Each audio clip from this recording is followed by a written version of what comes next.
Bom dia, senhoritos e senhoritas que estão se preparando para o Enem. Hoje nós vamos resolver algumas questões, mas além de resolver, vamos pensar assim, o que, que o Enem realmente espera quando ele prepara aquela questão, quando ele busca aquela questão do banco de dados. Então, primeiro eu vou ler uma questão e a gente vai pensar como é que eu consigo descobrir, será que é possível descobrir o que, que o Enem está esperando de mim naquela questão? Então, questão 166 do Enem de 2019. Em uma fábrica de refrigerantes, é necessário que se faça periodicamente o controle no processo de engarrafamento para evitar que sejam envasadas garrafas fora da especificação do volume descrito no rótulo. Ou seja, você não quer, numa fábrica de refrigerantes, você não quer que coloque no rótulo tem 500 ml, mas na verdade tem 400 ml, né? Você não quer que tenha o volume diferente do que está no rótulo. Então, diariamente, durante 60 dias, foram anotadas as quantidades de garrafas fora dessas especificações. O resultado está apresentado no quadro abaixo. Reparem que aqui nós temos uma tabela de frequências, né? Por que frequências? Ele fala quantas vezes aconteceu. Então aqui, por exemplo, ó, quantidade de garrafas fora das especificações por dia. Houveram 52 dias que não tinha garrafa fora da especificação. Ótimo. Houveram 5 dias que tinha uma garrafa. Então, aqui eu já posso dizer que 5 garrafas estavam fora das especificações, né? Uma a cada dia nesse daqui. Houveram 2 dias que 2 garrafas, 2 a cada dia, estavam fora da especificação. E teve um dia apenas que tinha 3 garrafas. Reparem que aqui já temos uma ideia, né? Dá pra reparar que, opa, não tá tão ruim. Não tá tão ruim, foram muitos dias sem nenhuma garrafa e no pior dia possível, tiveram apenas 3 garrafas fora da especificação. Beleza. Daí a pergunta: a média diária de garrafas fora das especificações no período considerado é, se eu fosse colocar mesmo, numerar todos os dias, se eu fosse colocar lá dia 1, dia 2, dia 3, dia 4, dia 5, já que eu nem sei qual é a ordem, em algum desses dias eu teria que colocar que 3 garrafas não estavam nas especificações. Em 2 desses dias, eu teria que colocar que 2 garrafas estavam fora das especificações. Em 5 desses dias, eu teria que colocar que uma garrafa estava fora da especificação. Então aqui tem um cuidado, um perigo que muita gente cai. Aqui é uma tabela de frequências. Na verdade, não posso afirmar assim, olha, então eu já sei que 6 garrafas nesses 60 dias estavam fora das especificações. Não, com certeza não. Aqui, por exemplo, ó, aqui eu posso contar que durante 52 dias, 0 garrafas estavam fora. Se em 5 dias tinha uma garrafa de especificação por dia, aqui eu tenho um total de 5 garrafas nesses 5 dias. Se em 2 dias eu tinha 2 garrafas por dia fora da especificação, então aqui eu tenho 4 garrafas, certo? 2 por dia durante 2 dias, 4 garrafas. E se um dia eu tinha 3 garrafas, ótimo, mais 3 garrafas. Aqui eu já consigo dizer que então eu tenho 5 mais 4, 9, mais 3, 12. 12 garrafas fora da especificação durante todos esses 60 dias. Opa, então peraí. Então durante 60 dias só 12 garrafas? É. E o que ele perguntou? Ele perguntou quantas são por dia. Olha a dica. Quantas são por dia? Quantas são por dia? Como é que eu vou chegar nessa resposta? Então, como é que eu vou calcular a média? A média vai ser a quantidade total, quantas são, dividida pela quantidade de dias, por dias. Então, quantos dias foram contados? Vocês vão reparar que sempre a média vai perguntar uma relação entre quantidades e o total de vezes que ela foi contada. Aqui no caso, então, a média foi a quantidade total de garrafas fora da especificação pela quantidade de dias que ela foi verificada.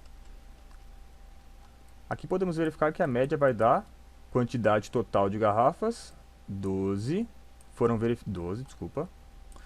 verificadas em 60 dias. 12 em 60 dias. Posso simplificar por 6, posso simplificar até por 12. Se eu simplificar por 12, vai dar 1 quinto. 1 quinto é 0,2, né? Aqui vai uma dica que alguns conhecem. Quem divide por 5, dobra o número e coloca a vírgulazinha para a esquerda. Então, se eu estou dividindo 1 por 5, eu dobro esse número, dá 2, e coloco a vírgulazinha para a esquerda. Pronto, 0,2. Em média, 0,2 garrafas por dia. O que significa essa média? Aqui é muito importante, mas o que significa essa média? A média é o valor que eu poderia substituir tudo isso, ó, todos essas quantidades de dias e tudo isso daqui e colocar diretamente assim, ó. Nesta fábrica, se eu não soubesse esses dados, eu poderia dizer que durante os 60 dias foram encontradas 0,2 garrafas fora das especificações por dia. Mas tá, fiz aqui. E o que é esse C7, H27 e você colocou que o nível é fácil? Aqui vem duas coisas importantes. Nível fácil é bem relativa. Essa questão se torna fácil, primeiro para quem estudou probabilidade, estatística, estudou medidas de tendência central. A média é uma das medidas de tendência central, assim como a mediana e a moda. Mas afirmar que algo é nível fácil é bem relativo. Vai ser fácil para algumas pessoas, vai ser difícil para outras, né? Assim como cada questão na prova do Enem vai ser fácil para algumas e vai ser difícil para outras. Mas esta questão vai ser fácil para a grande maioria de pessoas que estudou, se preparou para esse tema. E que tema é este? E aqui que nós encontramos este C7 e H27. Uma das formas de se preparar para qualquer prova, não necessariamente o Enem, às vezes você fala, vou fazer o Enem, vou fazer outro vestibular, vou fazer alguns concursos. Se você quer fazer uma prova que já tem o costume, essa prova já acontece por vários anos, essa prova, ela provavelmente vai ter um edital. Aqui no caso do Enem, ela tem uma matriz curricular. Ela te avisa o que vai cair antes de você ter que fazer a prova. Ela te fala o que ela vai cobrar com certeza. Então, se você buscar matriz curricular do Enem de 2021, você vai encontrar o que ela busca. O Enem, de forma geral, desde sempre, ele busca verificar competências que nós deveríamos desenvolver do nosso ensino básico até o terceiro colegial e principalmente no colegial, e algumas habilidades referentes a cada competência.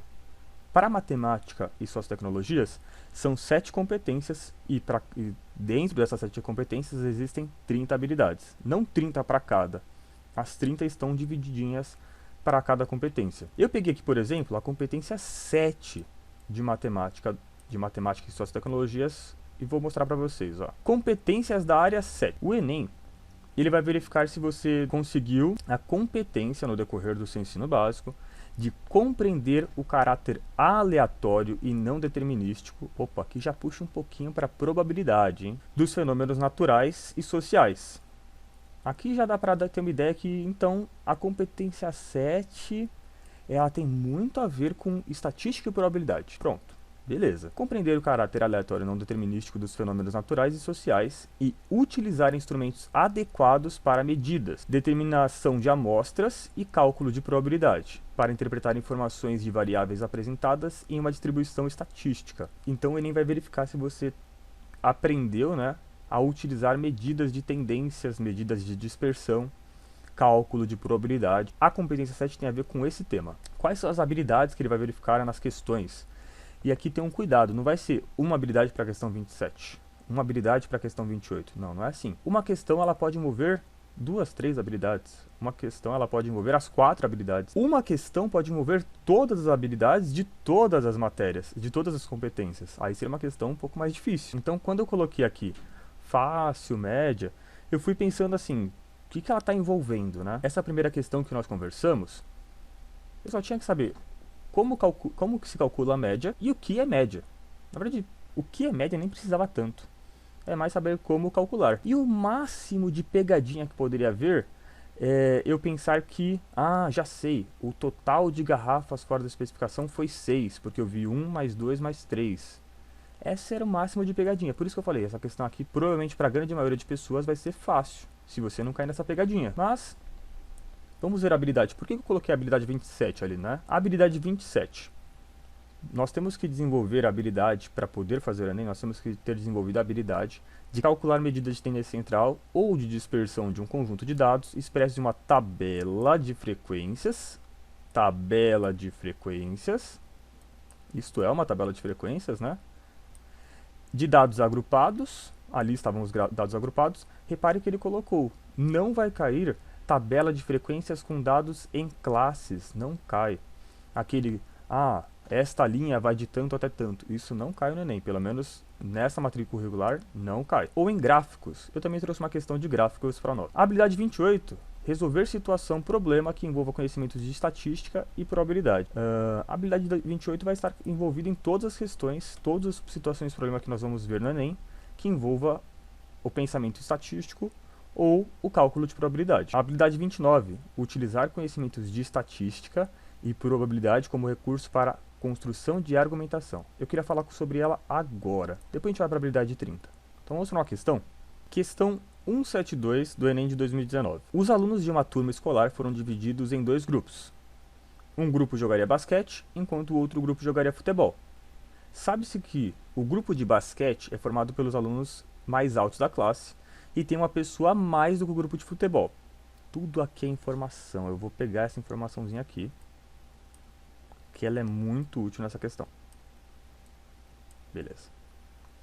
A tabela seguinte apresenta informações sobre as alturas dos alunos da turma. Eles calcularam a média dos alunos, a média das alturas dos alunos, a mediana e a moda.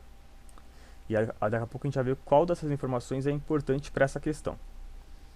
Os alunos P, J, F e M medem respectivamente 1,65, 1,66, 1,67, 1,68. E as alturas não são iguais a de nenhum outro colega da sala. Aqui essa informação também é importante.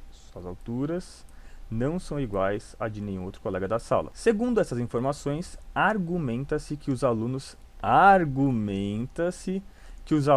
P, J, F e M jogaram respectivamente. Nesta questão, não tenho que calcular. Eu não sei, na verdade já está até calculado, a média já está aí, a mediana já foi encontrada e a moda também. Não tenho só que me preparar para calcular média, para encontrar mediana? Não. Agora vem a parte, o que você aprendeu sobre o significado dessas tendências centrais. Vamos falar agora sobre o significado mais importante para nós nesta questão, a mediana. Aqui eu vou dar uma dica, que eu uso em muitas questões de matemática. A dica é, se você reparar que existe algo que você não sabe, mas que também não faria diferença você saber, chuta. Chuta a questão? Não, não chuta a questão, não chuta a resposta. Chuta essa informação. Então, por exemplo, eu não sei quantos alunos tinham nessa turma, mas eu sei primeiro, só de ler essa questão, que é uma quantidade ímpar de alunos. Daria para verificar isso? Daria. Esta informação aqui, ó, sabe-se que o grupo de basquete é formado pelos alunos mais altos da classe e tem uma pessoa a mais que o grupo de futebol. Se o grupo de futebol tiver um número par de alunos, com certeza o grupo de basquete vai ter um número ímpar, porque tem um a mais. Se o grupo de futebol tiver um número ímpar de alunos, o de basquete vai ter um número par. E quando eu juntar a turma, vai ter que ser a soma de um número par com um número ímpar, vai dar um número ímpar no total. Beleza, essa informação é útil. Então eu poderia então dizer que tem 3 alunos porque é ímpar? Não, 3 eu sei que não posso, porque eu tenho ali no mínimo 4 alunos. Ó, no mínimo 4 aqui, ó. E também não posso dizer que é 3, que a moda deu 1,70. Não posso. Mas poderia dizer, por exemplo, que eu tenho 7 alunos, 11 alunos, né? Vamos fingir que nós tivéssemos nessa turma 7 alunos. Ah, mas posso fingir que tem 7? De acordo com essa questão, eu não sei quantos alunos tem. Ela tem que funcionar se fossem com 7, como se fossem com 9, com 11. Ela não vai funcionar se fosse com número par de alunos. Mas a informação que me disse apenas é que é um número ímpar de alunos. E aqui vem a grande sacada. Se eu colocasse eles em ordem crescente das alturas, então vamos fingir aqui o aluno 7 é o mais alto e o aluno 1 é o mais baixo. Se eu colocasse em ordem crescente, o aluno 4 estaria bem no meio das alturas. E o que significa isso? O aluno 4, ele com certeza tem altura mediana. Então agora vamos para o significado dessa expressão. O que significa mediana numa tabela de frequências ou num rol de elementos? A mediana indica, quando você colocar todos eles em ordem crescente ou decrescente, ela indica qual é o termo central. Ela tem um significado um pouco mais legal. Ela indica o seguinte: antes dela, todo mundo está ou com o mesmo valor que ela, ou completamente abaixo.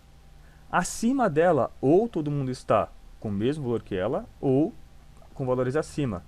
Então eu posso dizer o seguinte, que os alunos que têm o A5 o A6, o A7, estes 3 alunos com certeza ou têm a mesma altura que o A4 ou eles são mais altos.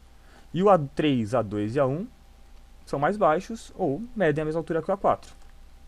Mas, professor, acabei de ler na questão ali e eu acho que esse aluno aí não tem altura igual. Se você reparou aqui, ó, primeiro que a mediana é um aluno que mede 1,67. Mas esse aluno, ele foi dito para nós quem ele é. Ele é o aluno F, ó, correspondente à altura de 1,67. Então esse aqui é o aluno F. E aqui tem outra frase muito importante para nós.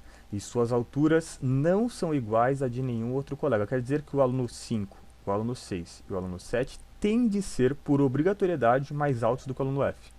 Porque ele é um aluno médio e não tem nenhuma altura igual. Então o aluno 5 pode medir 1,68? Pode. Mais alto? Pode. Não sei quanto mede, mas tem que ser mais alto que 1,67. E o aluno 1, 2 e 3 tem que ser mais baixo. Beleza.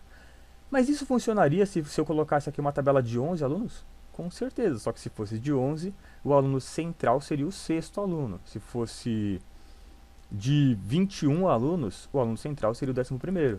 E assim vai. Eu coloquei 7, mas poderia colocar outro número, né? E agora, a questão já está resolvida. Esse aluno aqui mede 1,67. Aqui estão os alunos mais altos. Mas olha aqui o começo da questão. Sabe-se que o grupo de basquete é formado pelos alunos mais altos e eles são um a mais do que os grupos de futebol. Opa, então aqui estão os alunos que jogam basquete. E aqui em cima estarão os alunos que jogam futebol. E o central? E a mediana? Esse aluno aqui, ele joga com certeza basquete. Ele é o aluno 1 a mais que joga basquete. E agora, vamos verificar. Com certeza o aluno F joga basquete. E quem for mais alto que ele também. Ele joga basquete. E o aluno M, de 1,68, também joga basquete. E todo mundo que for mais baixo do que ele, também vai ter que jogar futebol. Então, e todo mundo que for mais baixo do que ele, terá de jogar futebol. O aluno de 1,65, que é o aluno P, e o aluno de 1,66, que é o aluno J, terá de jogar futebol, com certeza. Então, respondendo, o aluno P, o J, futebol, o F e o M, basquete. Futebol, futebol, basquete, basquete. Alternativa C, beleza? Que conhecimento que envolveu aqui? Nós tínhamos de saber o significado do que é mediana. Ah, professor, mas e a moda e a média? O que servem nessa questão? De nada. Nessa questão aqui, não importa a moda ser 1,70. Só indica que vão ter alguns alunos aqui embaixo, se eu continuar essa tabela, né? Alguns alunos acima da mediana que medem 1,70. Aí a média ser 1,65. Não indica nada, indica talvez que algum aluno ou alguns alunos fossem muito baixos, tá? Mas para esta questão, a mediana foi muito útil. A mediana indica quem está acima dela e quem está abaixo dela. Beleza? É comum dizer que quando você encontra a mediana, 50%, né? Vamos desconsiderar a mediana. 50% tem que estar acima dela e 50% tem que estar abaixo dela. Essa questão envolveu a habilidade 29. Utilizar conhecimentos de estatística, aqui no caso envolveu média, mediana e moda, principalmente mediana, e probabilidade como recurso para a construção de argumentação. Então eu usei o meu conhecimento sobre mediana para poder argumentar com relação a essa questão. Ele pediu, argumenta-se, né? Bora lá, pessoal. Questão 138 do Enem de 2019, como comentado. O gráfico a seguir mostra a evolução mensal das vendas de certos produtos de julho a novembro de 2011. Esse tipo de questão, não posso negar, quando eu vejo gráficos eu já falo, putz, vou fazer. Geralmente quando ele dá tabelas, dá gráficos, eu prefiro fazer essas questões primeiro e deixar as questões que envolvem muitos dados que não estão organizados para mais para frente. Então essa questão aqui eu provavelmente tentaria fazer. Às vezes dou uma lida e falo, putz, vai envolver muito tempo. Mas é bem provável que não. Vamos lá. Lembrando que aqui eu estou fazendo comentando, né? Lá no dia não tem para quem você comentar. O gráfico a seguir mostra a evolução mensal das vendas de certo produto de julho a novembro de 2011.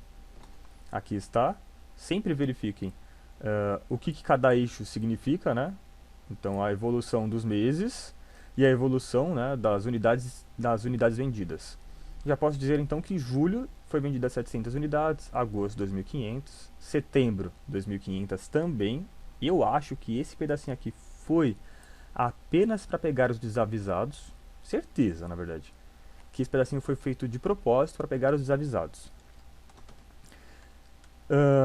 Sabe-se que no mês de julho foi o pior momento da empresa de 2011 e que o número de unidades vendidas desse produto em dezembro, não está aqui na tabela, não está aqui no gráfico, foi igual à média aritmética dos números de unidades vendidas nos meses de julho a novembro deste ano. Opa, então aqui não tem o mês de dezembro, mas ele espera que nós calculemos e já coloquemos aqui, né? Não necessariamente colocar aqui, mas pelo menos saibamos quanto que dá. Vamos calcular essa média? A média é quantos produtos foram vendidos por mês, né? Média vai ser igual à quantidade total de produtos pela quantidade de meses. Beleza, beleza. Então, primeiro vamos olhar aqui. Quantos meses se passaram? Julho, agosto, setembro, outubro, novembro. 5 meses. Total de meses, 5 meses. Por que eu já coloquei a quantidade total de meses? Para eu não me confundir na hora de somar agora. Ele deu apenas 4 valores aqui.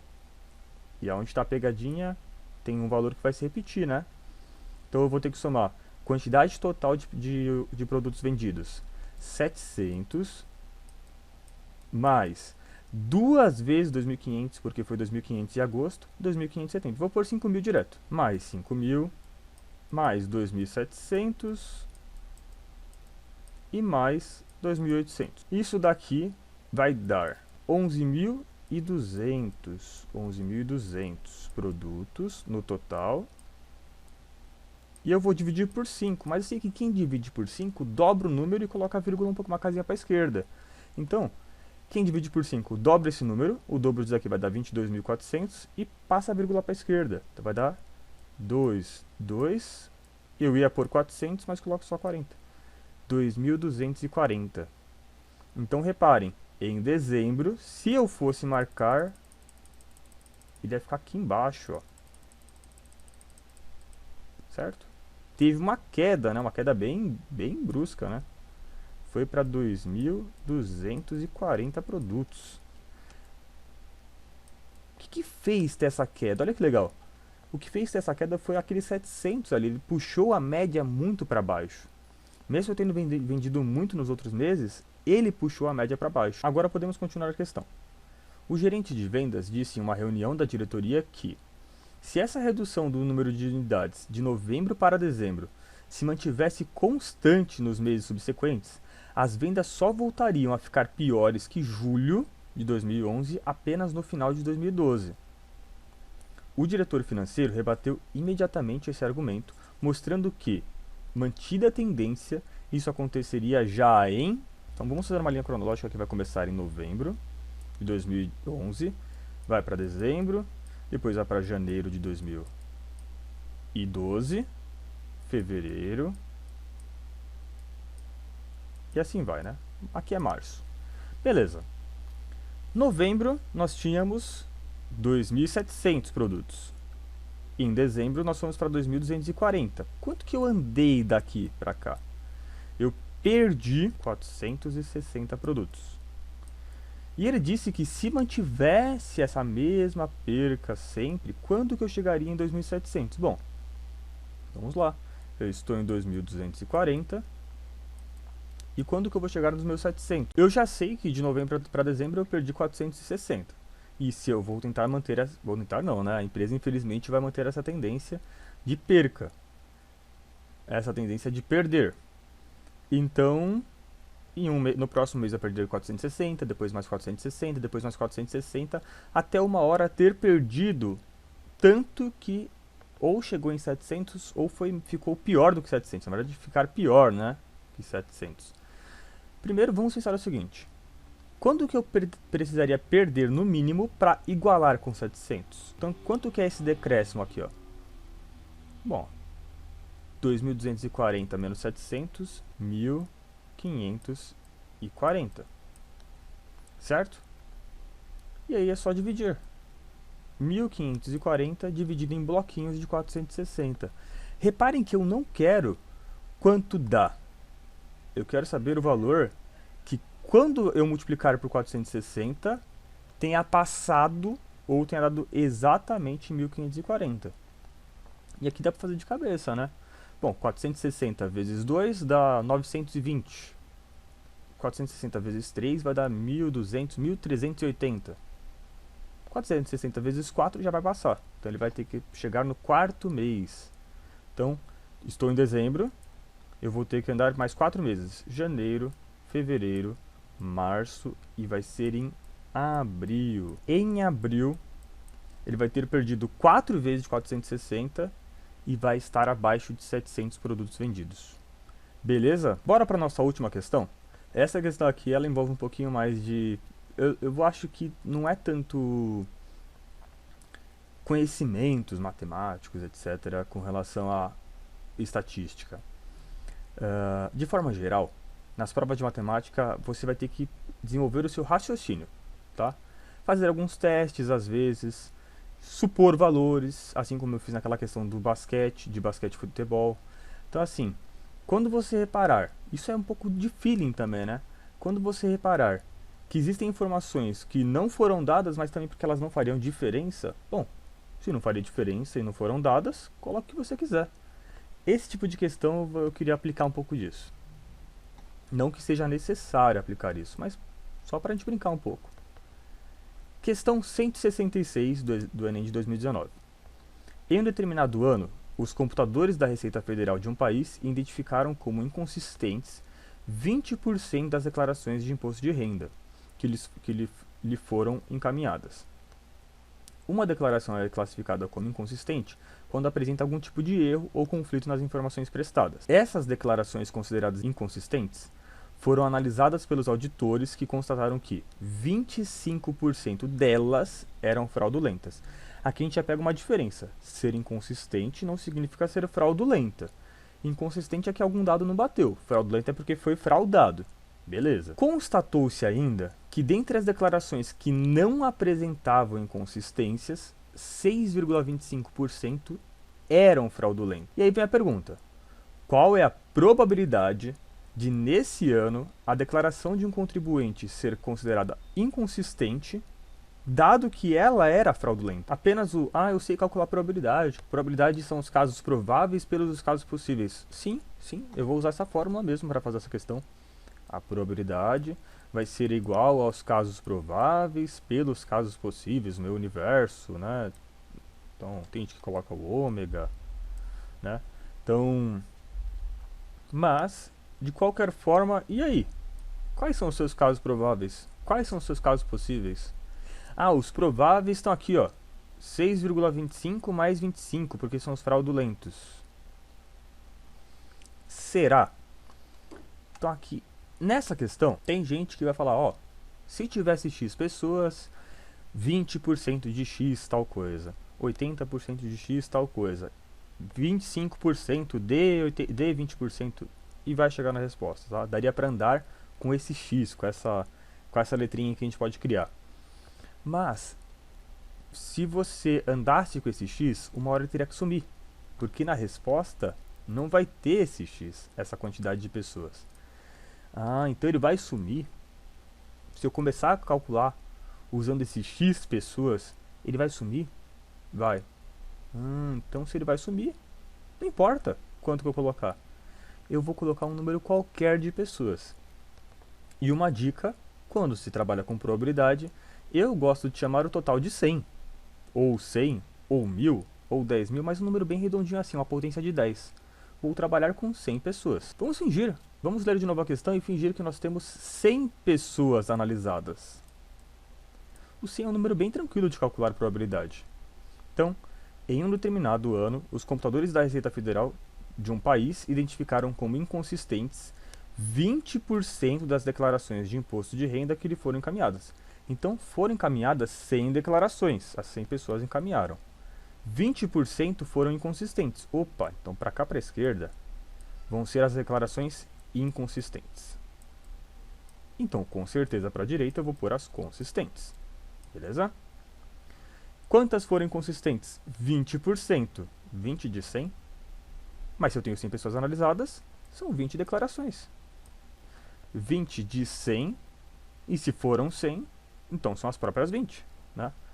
Se 20 destas 100, 20% foram inconsistentes, quantas são consistentes? 80 declarações. Ah, mas está fazendo com 100, e se fosse com outro número? Vai ser um número múltiplo. Né? Ah, eu não quero fazer com 100. Posso ser com 50? Pode. Daí vai cair tudo pela metade. Aqui vai ficar 50, aqui vai cair para 10, aqui vai cair para 40. Posso ser com 200? Pode. Aqui vai virar tudo dobro. Aqui vai virar 40, aqui vai virar 160. Essa que é a sacada. Não importa a quantidade de pessoas, porque no final vai apenas ser algo proporcional. Né? Beleza. Então eu já sei que de 100 declarações verificadas, 20 são inconsistentes e 100 são consistentes. Mas eu não sei ainda quantas são fraudulentas. Então eu vou separar que destas 20, algumas são fraudulentas e algumas são não fraudulentas. Não fraudulentas. Destas 80 também, algumas são fraudulentas e algumas não são fraudulentas. Ah, mas eles verificam até se é consistente mesmo assim verifica. Eu acho que às vezes essa separação é porque é mais fácil você verificar nas inconsistentes o que é fraudulento e o que não é, né? Beleza. Continuando então o texto. Essas declarações consideradas inconsistentes, estamos aqui então, foram analisadas pelos auditores que constataram que 25% delas eram fraudulentas. Então eu quero 25% não das 100, mas desses 20. Quanto é 25% de 20? Eu vou dar algumas dicas. A primeira, 25% é um quarto. Né? 25% de algo sempre vai ser um quarto. Então eu poderia pegar esse 20 e dividir em 4 partes. 20 dividido por 4 vai dar 5. Então, 5 fraudulentas, por consequência, 15 não fraudulentas. Tinha outra maneira, eu não estou acostumado com esse negócio de 20%, 25%, eu não estou acostumado com isso de ser um quarto, ser um quinto. Se você não está acostumado, saiba de uma coisa. 10% de algo é aquele algo com uma vírgulazinha para a esquerda, ou melhor, aquele algo cortando um zero. Então, 10% de 100 é 10. 10% de 20 é 2. 10% de 80 é 8, beleza? Isso me ajuda em alguma coisa? Ajuda. Então, quanto que é 25% de 20? E eu não sei essa técnica aí de um quarto. O que eu faria? Bom, eu ia fazer o seguinte. 25%, pensado, tá pessoal? Eu não faria isso aqui no papel. Mas 25% é 10% mais 10% mais 5%. 10% é 2. 10% é 2. 5% então é 1. 2 mais 2 mais 1, 5. Beleza? E agora, continuando, para a gente finalizar o texto, constatou-se ainda que dentre as declarações que não apresentaram inconsistência, 6,25%, agora com cuidado, 6,25% das que não eram inconsistentes, das consistentes, né? Então, 6,25% destes 80 eram fraudulentas. Como que eu calculo 6,25% de um número? Tem duas maneiras, na verdade deve ter várias maneiras, né? Uma maneira é aquele pensamento, quanto que é 1% de 80? Vai dar 0,8. E daí ficar pensando nisso. O que eu recomendo? Eu recomendo sempre calcular assim, ó. Eu quero 6,25% de 80 vezes 80. E eu faço essa conta. Faz a conta? Faço a conta. Corto 0 com 0. Multiplica 8 vezes este número. E depois divide por 10. 8 vezes esse número aqui tem técnicas, pessoal. Multiplicar por 8 é o mesmo que dobrar e dobrar e dobrar. Porque 8 é 2 vezes 2 vezes 2. Então eu vou fazer isso, tá? O dobro de 6,25 é 12,5. Dobrei. O dobro de 12,5 é 25. E o dobro de 25 é 50. Beleza. E agora? Então aqui vai dar 50 dividido por 10. Vai dar 5. Então são 5 fraudulentas. Se 5 são fraudulentas, eu tenho um total de 80. 75 não são fraudulentas. Beleza? E nós poderíamos colocar aqui, por exemplo, porcentagem. 100% da população, 20%, 80%, 5%, 15%, 5%, 75%. Certo? Nós destrinchamos. Este 100% foi quebrado em 20% de inconsistentes, 80% de consistentes. Dentre eles, nós temos 5% são fraudulentas de inconsistentes. 15% são não fraudulentas, mas são inconsistentes. 5% são fraudulentas e consistentes. E 75% são não fraudulentas, mas são consistentes. Beleza. Agora a resposta sai bem de boa.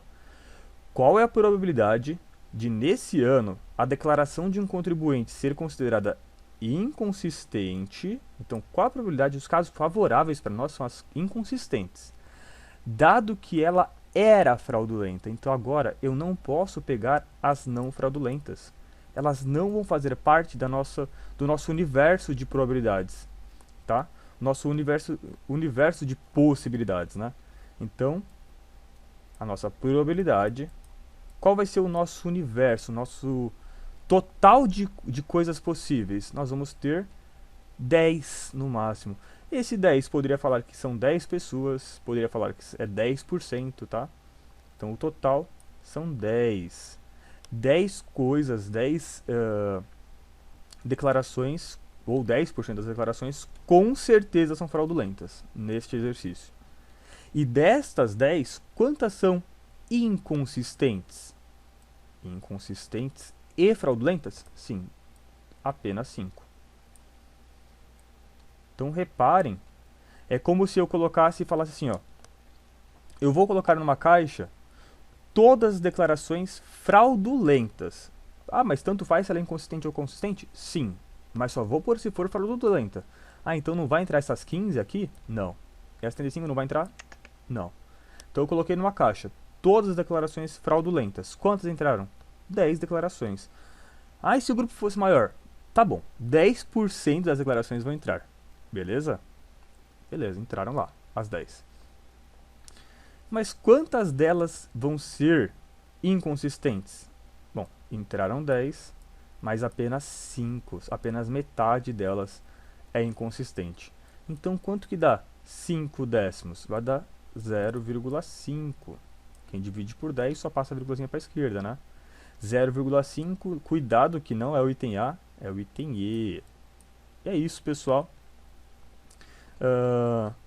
Reparem que essa questão ela envolvia a habilidade 28 também, né? Resolver uma situação problema que envolva conhecimentos de estatística e probabilidade.